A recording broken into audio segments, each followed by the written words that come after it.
Genealogy is a very interesting one. Millions of people have sought their roots.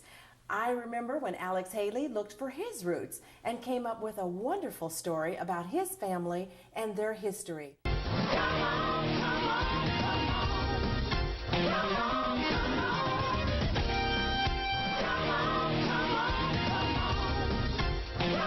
have with me Dr. Jeter, and when she searched for her roots, she found some shocking and very intriguing information.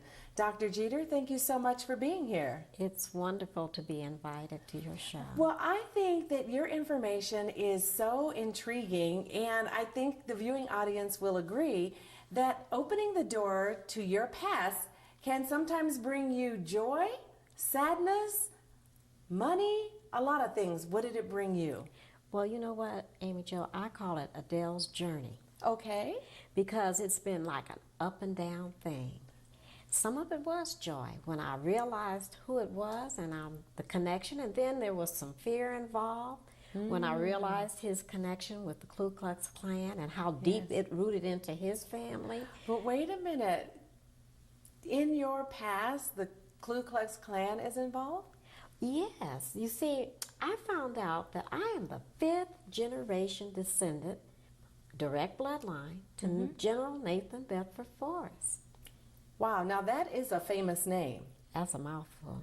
It is, and I think just off the top of my head wasn't he like the first Grand Poobah of the KKK? Wizard of the South. The Wizard of the South. I didn't know the right name, but I knew something big happened. Yes. And that is a direct ancestor, or you're a direct descendant from him.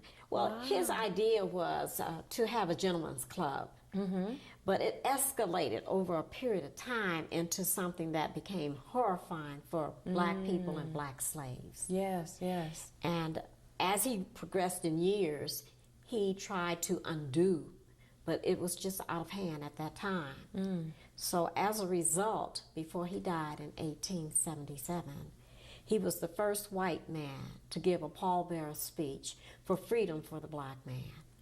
Amazing. So he had a good side and a bad side, but it was never his intent for them to be midnight riders. Okay. That just kind of developed and, like you say, got out of hand. It went on and on. Well, let's roll back just a little bit. Where did you grow up?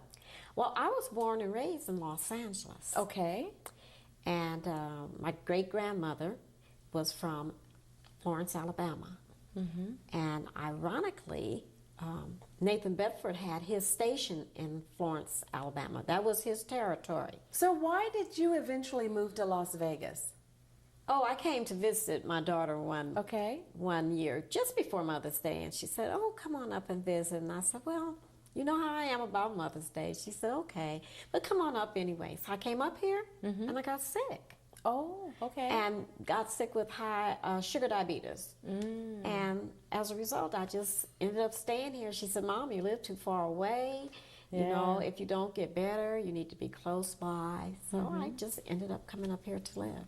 Well, I know that's a jump from where you were born to where you are now, but I wanted to kind of bring everyone up to date as to why you were in Las Vegas and help them to understand that once you got here, is that when you started writing your book? Well, that's when I found out who he was. Okay. You see, for years, I have seen this brooch in my great-grandmother's jewelry box. And I had heard stories about her time as a slave and running away from Alabama to Oklahoma. But I never knew the name of the slave owner. She never would tell me who his name was, but I always saw these Caucasian people in this jewelry box, and she said, you can't play with that, leave it alone. So the brooch was in the jewelry box or pictures of the person? No, the brooch was in the jewelry box. Can't play with that, leave it alone. And that person turned out to be Nathan Bedford Forrest. And I only found that out like a year and a half ago. Okay. I've been carrying him around since she died in 1969. Didn't have a clue Oh my goodness. what it was or who he was. Well, a beautiful brooch. Well, we'll talk about that a little bit later in the interview, but I want you to share with everyone who he really was, because some people may not be aware. You and I know the individual and how celebrated he was, but please share with the viewing audience who Nathan was. Well, his name was General Nathan Bedford Forrest. He was a warrior during the American Civil War, and he was a rich man that furnished money for the war to support the South because they didn't want slavery to be demolished. Because he had lots of slaves, right? Oh, he had lots of slaves. He was known to be a generous man as long as you were on his good side. Okay. And he was known to be a man that would take care of his slaves or whatever belonged to him. There's not much more I can say about him because, you know, the history book really tells it all. But you know what? You know how I really found out who he was? I said, you know, this guy looks like he's got a uniform on. So I started looking. I said, well, if it's a uniform, maybe it was a warrior. Maybe he's a general or something. I didn't even know who he was. History, I didn't learn that part in history. I should have. Okay.